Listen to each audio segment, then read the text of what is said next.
My guest today is Maximilian Gutsche, aka Mr. Tokenomics. To me, tokenomics is such a fascinating and important topic. Max does a great job of explaining and making it simple to understand. So I had to get him on the show. I believe tokenomics is at the root of our lives. This is not just about crypto or Web3. So I think this episode will be interesting for many of you. Let's dive into conversation with Max and learn about tokenomics.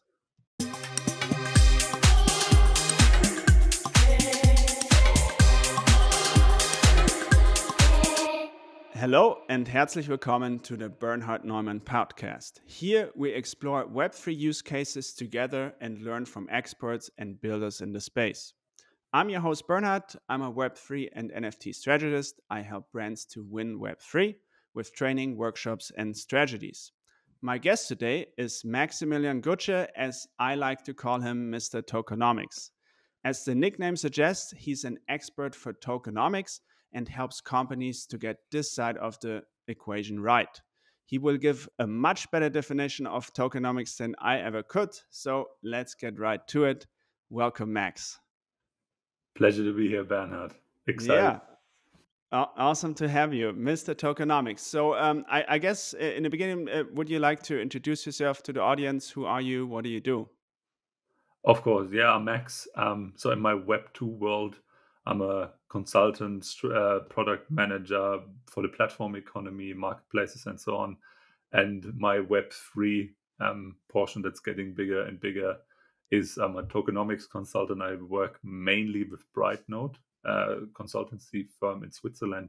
And yeah, we do Web3 game economies. We had full crypto coin currency ecosystems. We developed strategies for it, or the tokenomics, something like the models, ideation, and so on. And I probably will go more into this later to demystify a bit. Yeah, for sure. Like I guess when you tell what you do, not everyone immediately knows what tokenomics is, even though it's part of our daily lives. I don't think I exaggerated in the intro. Like it's really at the root of everything around us. So would you be so kind and maybe tell us what's your definition of tokenomics? Yeah, so my definition is a bit, I would say it's a bit scientific, and it goes into the weeds of economics. So when I think, like, I think your audience is, for example, much into NFTs and so on. So NFTs and also tokenized assets are a great thing, right? They're virtual assets, new asset classes that can be super valuable, no doubt about that. But the tokens itself, they don't create any value. So if I take like the tokenized asset, no matter what it is, if it's data, IP, knowledge, if it's a debt people creating, and I want to utilize them in an ecosystem where different participants start to work with these assets and create value, then I need tokenomics. So the tokenization, some people confuse it. It's like it's a different topic, but it's kind of like the groundwork. So maybe if I tokenize real estate, it's just a fractional piece of real estate that's lying around. If I do tokenomics, I take this and try to push it into an ecosystem where it can be built on top, like maybe with IP NFTs, for example, where we have maybe a protocol where other people can build on top of it, and then we have a token that incentivizes actors. So in the end, tokenomics at its core is the science of how to coordinate users, creators, actors in a decentralized ecosystem through the right incentives. That's pretty much it. Yeah, I love that. I love that. That makes so much sense because, as you said, if you have this tokenomics incentive structure, that's how people will act. Like that's what a government does by putting out laws, right? Like they form us in certain ways where this you can do, this you can't, and so people do certain things, and so that's so interesting. Um, and so why should people care about tokenomics? Yeah. So the absolute biggest companies that dictate our daily lives are basically virtual platforms, digital platforms, the Googles, the Facebooks, Instagram, and so on. In a decentralized ecosystem, you don't have anybody calling the shots. So you need a coordination mechanism that aligns these people to do the thing you actually want them to do. So at the moment, most of the, I would say, crypto unicorns like Bitcoin and Ethereum, they're all based on tokenomics. So what I always like, I don't know, it's not a contrarian view, but I would say Bitcoin, it's not a technical innovation, it's an economic innovation. Because in the Bitcoin ecosystem, to provide this decentralized payment structure in the beginning, now it's probably more like a store of value. You can align all the actors to act in the way that they can provide it. So you have the miners and you have the users, and everybody acts and doesn't deviate from the plan and the vision of the ecosystem. And that's super powerful. And this is the reason why tokenomics matters, because you can use it now to do payment infrastructure. You can use it. Ethereum is like this supercomputer where you can build decentralized applications on top, right? It's going to be the settlement of the internet. Then you have something like Helium where you can bootstrap basically a huge Wi-Fi network that's decentralized and open source. So it matters because you can use it as a mechanism to coordinate people to co-govern, co-invest, co-create, co-develop, co-provide data, finance, liquidity, and all of these things. And you can obviously can create crazy ecosystems and huge ecosystems out of it. Makes total sense. So the more decentralized systems are, the better the tokenomics need to be, because you cannot enforce them any other way other than to set up tokenomics, right? Would that be a fitting Yeah. summary? Okay, And yeah, very, very and the cool. more users you have, the more participant groups. Obviously, coordination. If you and I coordinate, it's much easier than if we have 10 different user groups. So we have investors, we have co-creators, we have, I don't know, in one game we're working on, there's like arena owners and whatever. So loads of different groups with different goals and different objectives also lead to much higher coordination costs. So you're right. Very true, yeah. So when I started to dive a little deeper into tokenomics, not nothing like you, but just I understood. Hey, wait a second. If I want to invest in this NFT project, like, does this make sense? Like, and this what is what happens a lot, right? Especially in crypto and NFTs. Like, you look at something and then you see, oh boy, like, this is not going to work. Do you have this a lot? Does this happen a lot with you, especially in the Web All the three time. land? All the time. I mean, most DeFi tokens are pretty worthless. Now I'm looking into refi, and refi kind of copies the problems of DeFi. Then we have GameFi, and lots of GameFi and X to earn models still suffer from the XE moment. So they're still trying to have some form of XE style Ponzi-nomic scheme inside of them. So the issue is usually people go and they look for something that kind of worked or was the first innovation, and then they try to build on top of it 20% better, 20% different. So I think, most of the things don't work out there. What are some red flags that, like, when you look at a project, like, what are the red flags, not you look for, but that just pop up when you see, oh boy, like, this might not work, this here it's a little off. Like, what are those things? So I mean, for general audiences, I think interesting in GameFi is like, is it a Ponzi scheme? So if somebody brings an X to earn model to me and says like, hey, we want to build this, then I'm like, okay, do people need to buy NFTs to do this? And they're like, yeah. And do the returns of like buying into these NFTs are the returns of other users that do this? And then I'm like, okay, it's a Ponzi scheme. This is gonna maybe blow up, but it's gonna break down just as hard. So looking for where do returns come from is an easy one.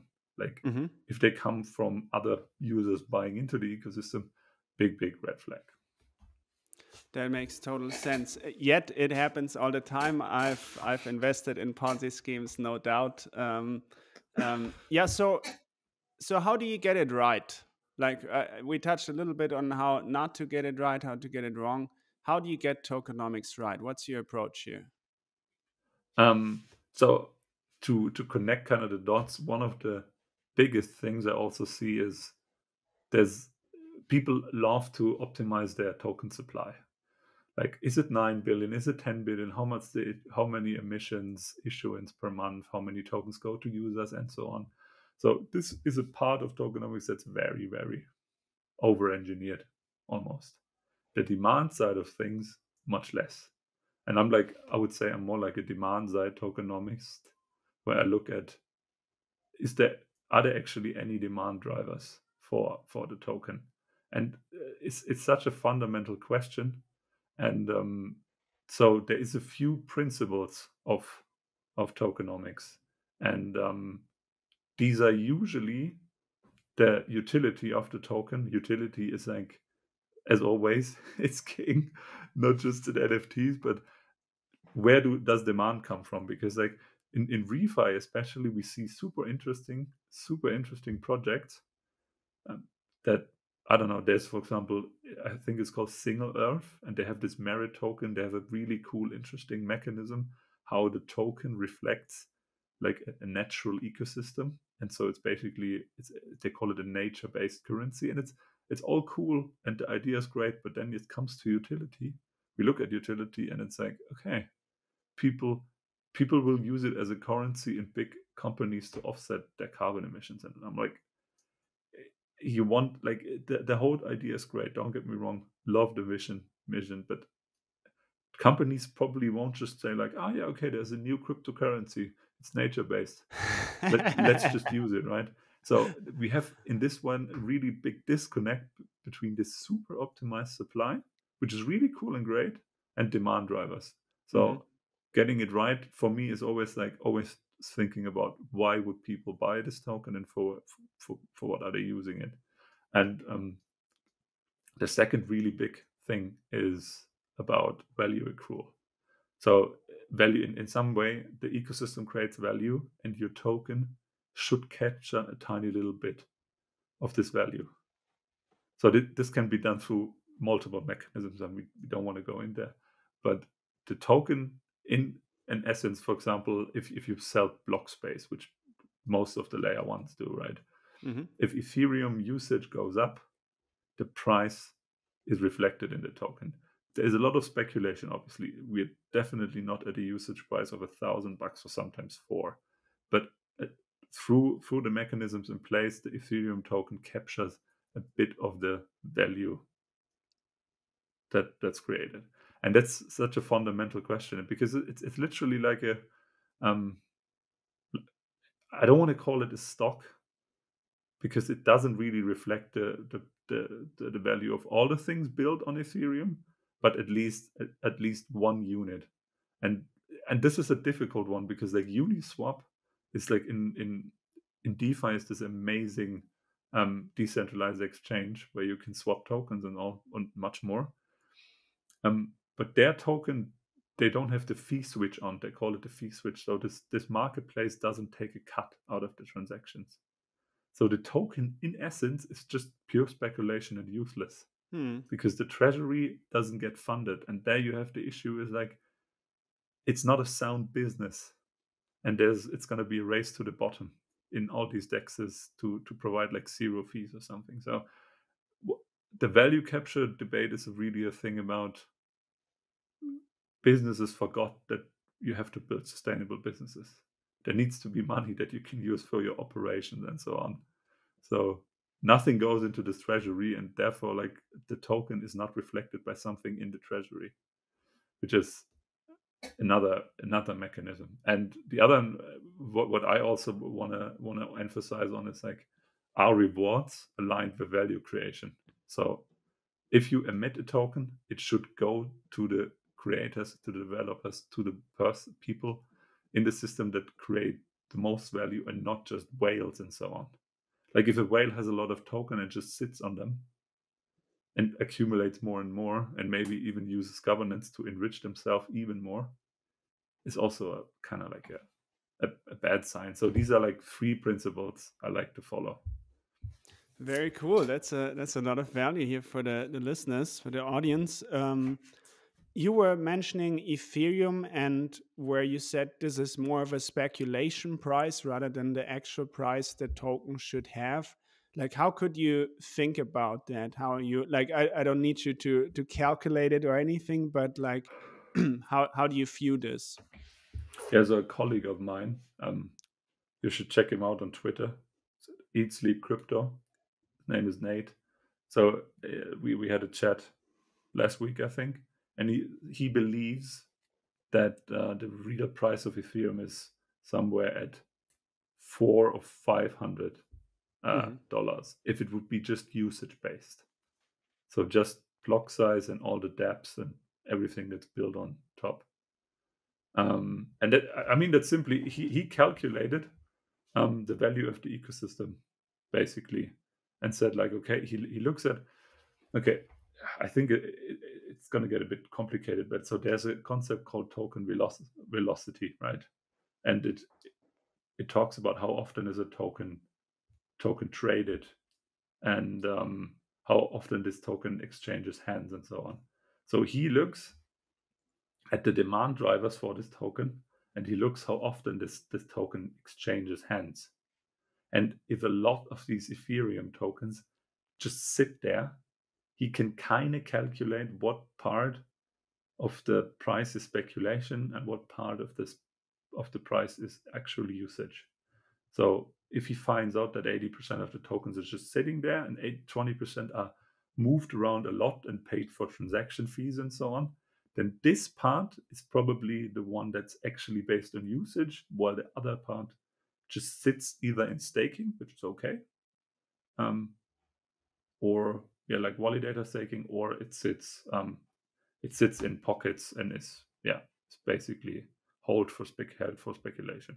So Okay, interesting. So, did you guys also talk about staking? Because many people try to calculate the value of Ethereum, for example, by the value you can capture by staking. So, if it's really like, if there's great rewards for staking it, it does give the token a value because there's actually something you get back. There's a economic equation here that you can come up with. I mean, staking is mainly a mechanism to reduce this token velocity. So you don't want your token to just spin in volatility all the time and having it spend all the time, and then market conditions come in and it begins this roller coaster. You want to stabilize it, and you obviously want to lock supply in as well. So it's a simple equation, right? Supply, if there's too much supply, um, you know, prices might go down. If there's little demand, super high supply, prices crash and so on. So you try to take out supply as much as possible of the circulating supply, so that the price is stable, and basically the supply is kind of artificially constrained. So it's like that's what they're doing with ApeCoin. Like ApeCoin's staking mechanism is completely useless. It's like makes no sense at all, Why?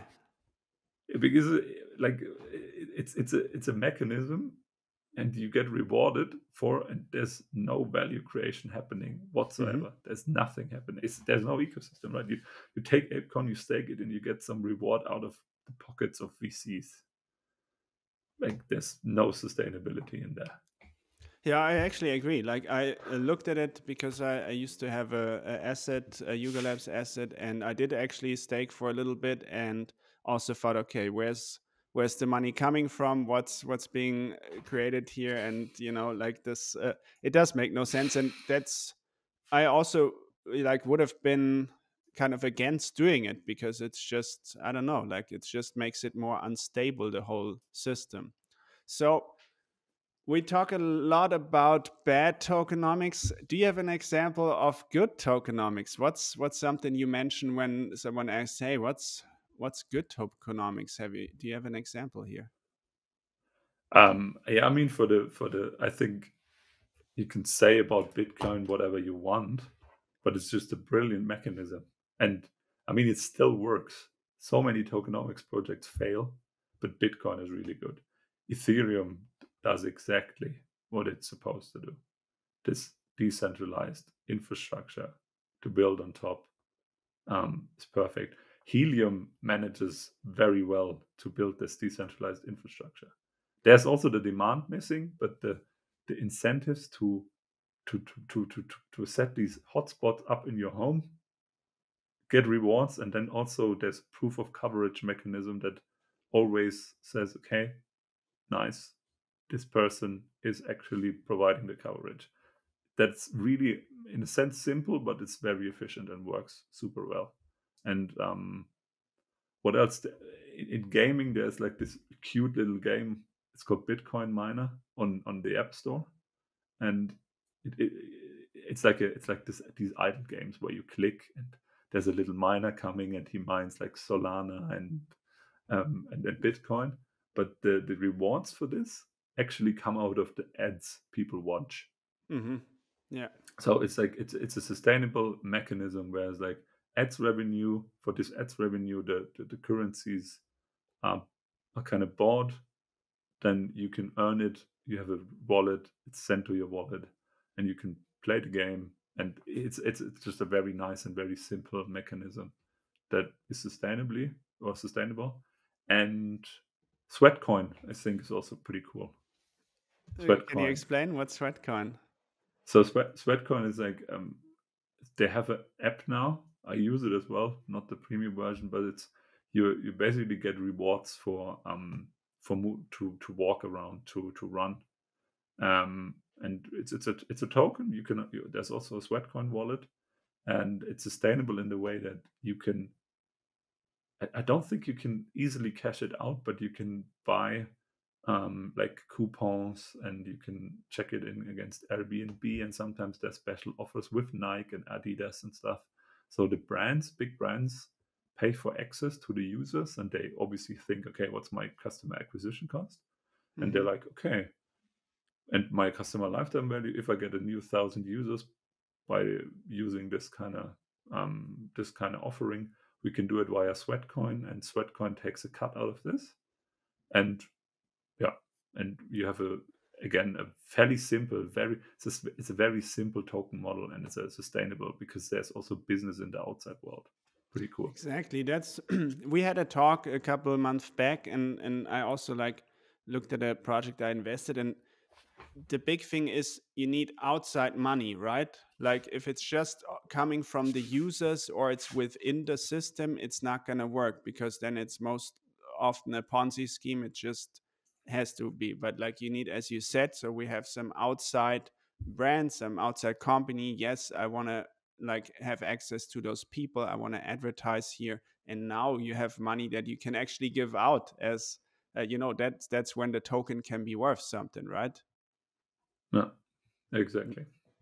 Yeah, for sure. So, how would you like go about like building out the tokenomics? Like, let's take an NFT project. Where's this? There's this thing you consider. Okay, how many NFTs are we gonna issue, or like how is that approach from the get go? If you start working with a company, like what's the groundwork of tokenomics that you do? Yeah, so a pure NFT project obviously has not that many, I would say, tokenomics mechanisms in it. So if it's, for example, let's make a hypothetical example. It's like it's IP NFTs and there's a protocol, and to, let's say, to lend these IP NFTs to build something on top, you have a token and you need to use that token. It's not necessarily great tokenomics, but it's a simple example, right? So I would literally sit down with them and say, like, okay, like what's the objective here? It's very much groundwork. Like, how do you want the market to look like? It's in the beginning, it's a very high level play. It's like, okay, give me the participants, give me the personas, who does what and why, and maybe give me some superficial value flows. Like, okay, we have in our protocol, we have IP NFTs. Great. We have also these are probably brought in by either the company, like a publisher or something, or maybe by the authors or something. So maybe Joan K. Rowling goes in and says, okay, I want character and places. So we're going to put them into our protocol, and people can lend them. Maybe they can say, okay, I want a Draco Malfoy story. So they go in there and say, okay, I want this. I'm going to pay with the native protocol token for it, for example. So very not sure if it's going to be a good protocol, but let's stay with the simple example. And then you really go into this and think like, okay, how does this work, and where's like value created? So after you design the market, you think about more, you go one level deeper, and you think about, okay, what are we actually trying to incentivize here? Like what are value creating activities? Where do token flows? Do we have a treasury? Do we have like a consensus mechanism? Right? Maybe we have a proof of providence here that IP NFTs can only be used in so many projects, or they need to be, I don't know, the author needs to accept them first or something. So we need some kind of security mechanism, because in a decentralized protocol it doesn't work. So it's really like the beginning is market, some call it market design, and then you go into this and think about the mechanisms and value flows and how is everybody working together. And this is also where it can get quite mathematical and technical, because like the token engineering community can give you like, they design every mechanism in every state and how state transitions and so on. So that's quite wild. For sure. Yeah. Thank you for the insights. How many are there of your kind of tokenomics expert? Like, is there a community around that, or what do you see there in the market? Yeah. So I'm in 1, 2, 3, 4, 5. Yeah, I'm in like 5 or 6 communities. So there's the token engineering people, there's Tokenomics DAO, there's Bankless Consulting and stuff. So in Bankless DAO, they work on tokenomics. Yeah, and I would say that the interest in this topic picked up quite a lot, but it's I think it's gonna stay a niche topic in the future. I would say. I mean now and in the future, because it's just very complicated, and we also see it's kind of like data science in a sense, Mm-hmm. that you have token engineers. I'm, for example, more on the, if you think about the profession, I'm more in the strategy, the ecosystem design, the modeling of the first like value flows. I have people that are more like the token engineers that really do the mathematical weeds and the formulas and so on. And yeah, and then there's people that are very good with simulations or spreadsheet modeling and so on. So after our process, basically, the token model design, you would go into something like simulating it and trying out all your assumptions and testing different KPIs. So it can get from like strategically modeling something on Miro with flowcharts and so on, and Mm-hmm. doing research, to like really deep mathematical. And obviously the people that design MakerDAO, Bancor, like the DeFi protocols, that's the really crazy stuff. Yeah. You need to simulate it, right? In some way. That would be. Is that possible? Yeah, should be possible, right? Like okay, we're gonna bring out this token. Those actors gonna do those things. Those are the rules, and let's play. Yeah, it's essential. Like it's like you can. I mean, obviously, in digital product development, people realize, okay, I dropped my cool product and my cool feature, nobody cares. Now imagine you model this ecosystem with 5 different actors, and it's all based on your assumption how they might act. And the simulation is really like to get you back to, it's like a slap in the face. It's like, okay, now let's try out different scenarios, and let's also understand what KPIs we want to measure. So for example, in a GameFi project, you have a strong focus on inflation, price stability, um, generally you want to look at ways where you can get tokens out of the ecosystems, because like in Axie, after a while, you had so in Steppen you had so many NFTs, and they create more tokens for you, just a money printing machine. And Mm. as we know from the Fed and the EZB and so on, doesn't work like this. Doesn't work so well if you don't create value while issuing money, huh? Yeah, for Exactly. sure. That makes sense. So, is there like if you take a simple like I've looked a lot into music NFTs lately and like very simple stuff. There's an artist and she wants to bring out NFTs.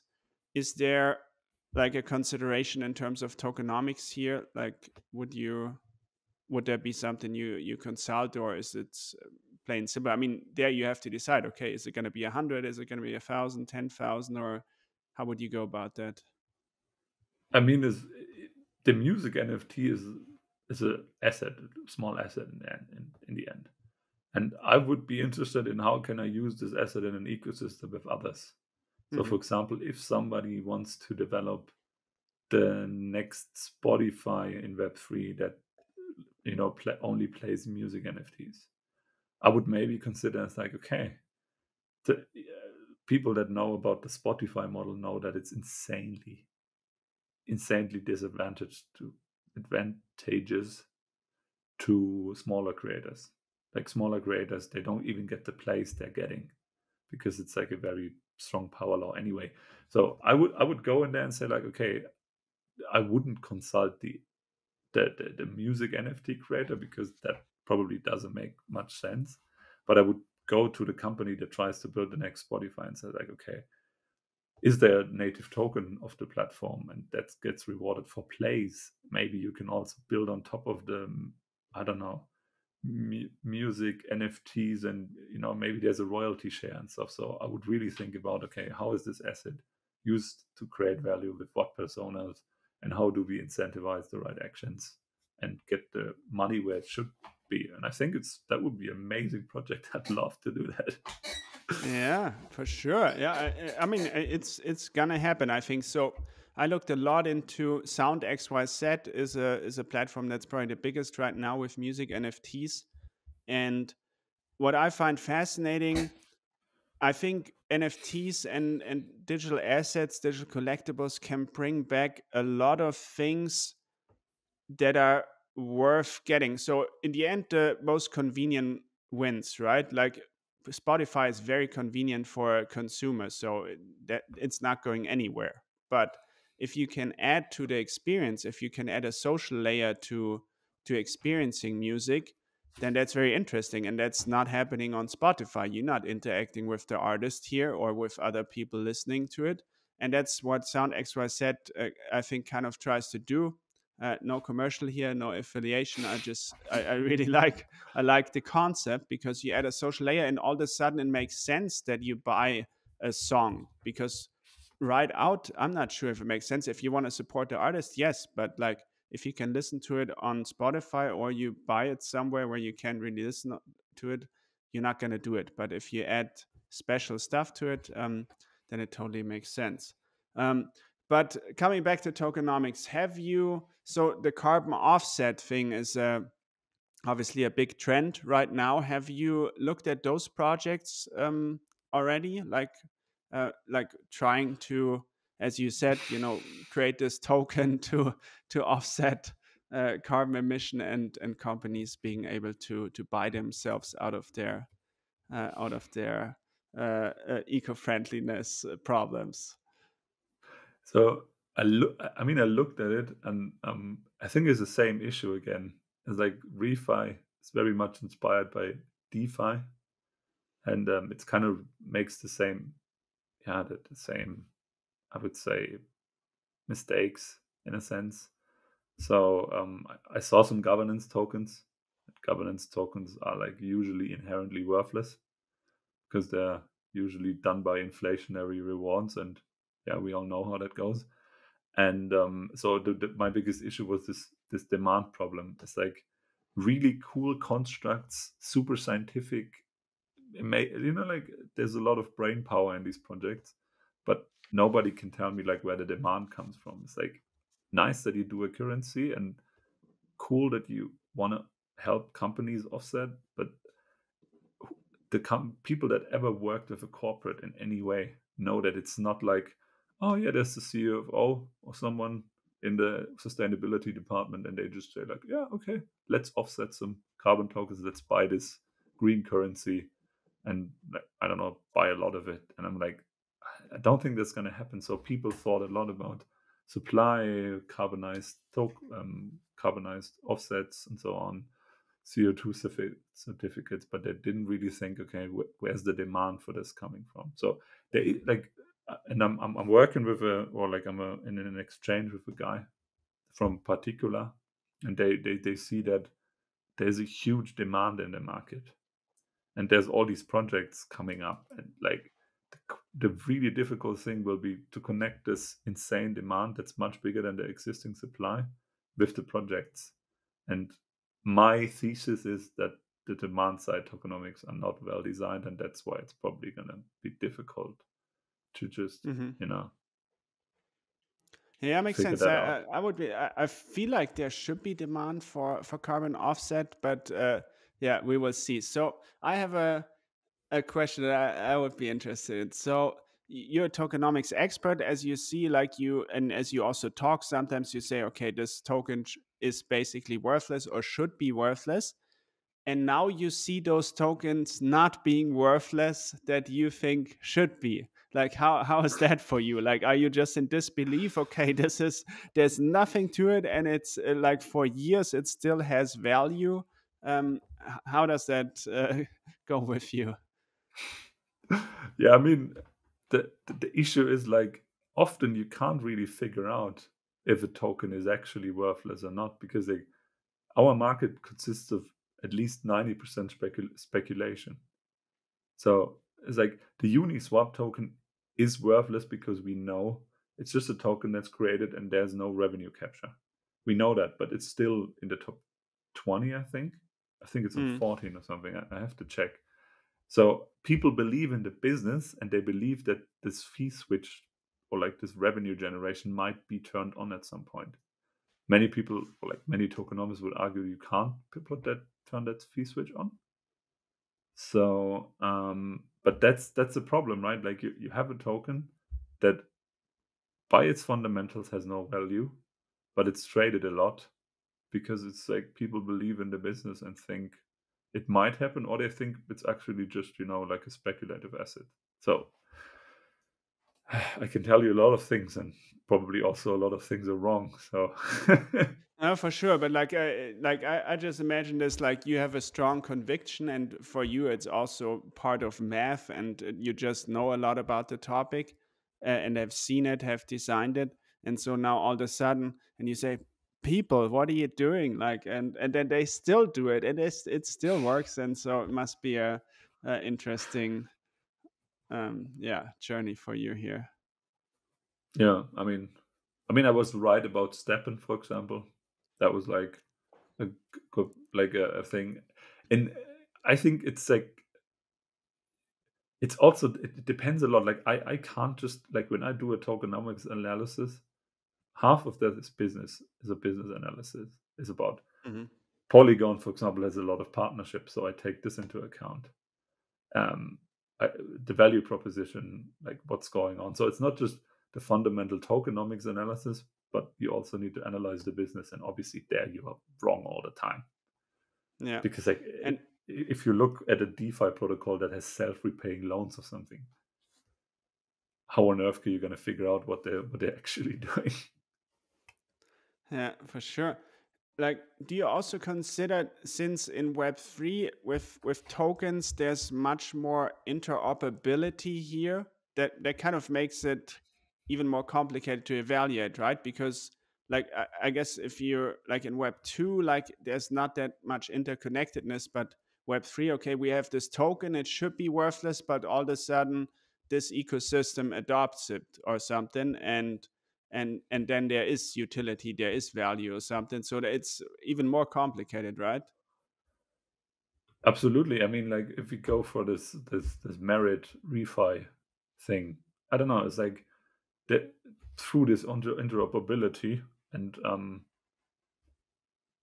even composability, that you can take different systems that don't just operate or like interoperate together, but also you can take the building blocks and put them together. That's obviously a huge value creation thing. So maybe, that currency is not used in the way it's supposed to be, but others build application and say like, okay, I use the merit currency now, and I put it into my credit card payments, so that whenever there's like $10 paid, there's a little merit, and I can offset with every transaction. I can offset my carbon credits, just as a weird example, but that's how it works. So like partnerships and building ecosystems, open sourcing software, having a good documentation that other people can build on top of it. It's as much part of tokenomics as anything else. I would say that. Probably not many other people, but I think you can't look at this, or you can't ignore it when you look at something like this example. Yeah. Awesome, cool. So, as we come to the end of this interview here, what what recommendation do you have for builders in Web3 and in crypto with regards to tokenomics? What can you tell? When should they start considering? When do they definitely need to call you? And what would you say here? I mean, it's like, if your ecosystem is dependent on a token to work, then do it as early as possible. Like sometimes you have the notion that people just have it as an afterthought, and it's an essential part of like coordinating the people in your startup. If you blow that up, you're gonna be fucked. Like literally, it's like Cheap. the it's Yeah. like it's one of the really like important um problems. Is like, if you have an X to earn model, then do it as quickly as possible, and you know um, figure out your most important assumptions as quickly as possible. So Mm. it's I often see people that just want to copy something, and they think, yeah, it might work, and the problem is that you have so many moving parts in this ecosystem. You will get it wrong, and I get it wrong all the time. It's like, that's part of the job, really. It's like figuring out what's actually going on.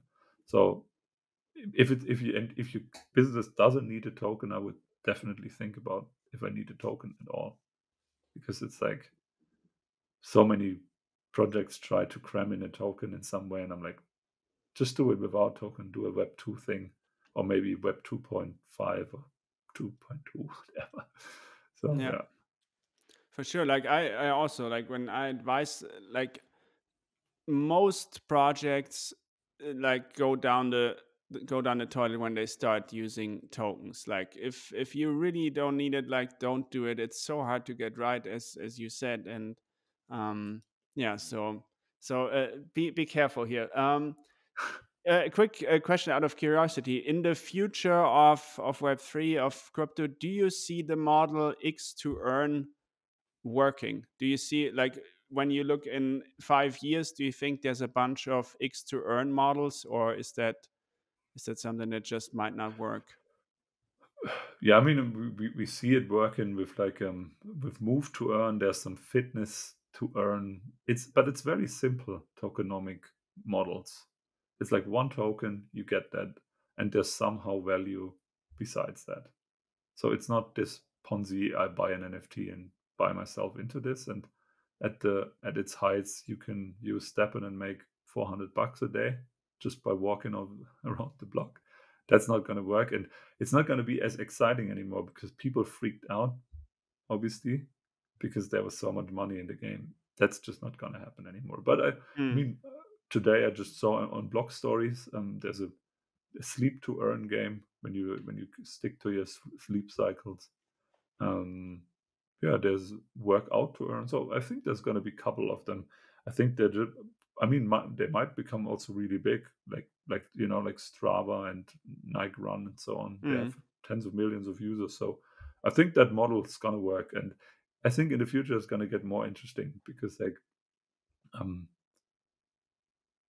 you have in some X to earn models, you will play against each other. For example, we do a fitness challenge, so we're going to work out five times a week, and we stake some token or so. And if we don't, and there's usually like an AI model that you have to scan yourself while working out, then Mm. you could lose your coins. So I think there is still a lot of potential to actually make it work. Love it, love it, love that. And also, yeah, that makes sense. Like with the staking, so you do it, you don't do it. We actually do that in Web 2 already a little bit, but it's not as automated, it's not as smooth as it can be in Web 3 with crypto. So you get the standard question I borrow from Tim Ferriss at the end of this interview. Not sure if you've seen my podcast before. So if you had a big billboard that you could place where people really see it, maybe all the people in the world, it's really big, what would you write on it? What's the message you wanna convey? Maybe with regards to tokenomics, but maybe just you as a person. I mean, in regards to tokenomics, it's just built sustainably. It's just like, just because like there are laws of business with, I don't know, customer acquisition cost, customer lifetime, and so on. Just use them. Just we can't just print money out of thin air and then do a Ponzi flywheel and everyone's happy. I think built sustainably. I don't know. I would say as a person, I would something like push the ownership economy forward or something. Um, Okay.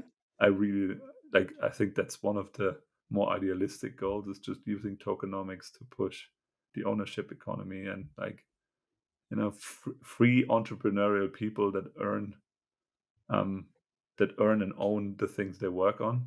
I think that's a beautiful vision I have. It is beautiful, and isn't like that's what I see in Web 3. So that's also what's driving me. Beautifully said. Where can people find you online, Max? So on LinkedIn, obviously, Hmm. I will try to like. I need to get on Twitter this year because that's just where the magic happens. It's like, Oh, okay. especially I would say in tokenomics and the US and stuff. So it's much bigger um, than Europe.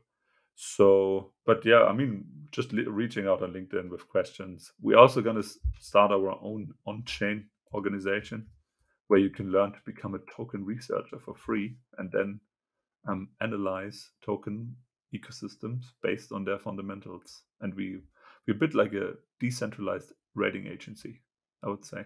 Oh, interesting. Love to hear more about it next time. That's cool. Let's build it. Max, thank you for all the insights, for all the value. Thanks for coming on the show. And I see you tomorrow, actually. Yeah, looking forward. Yeah, great.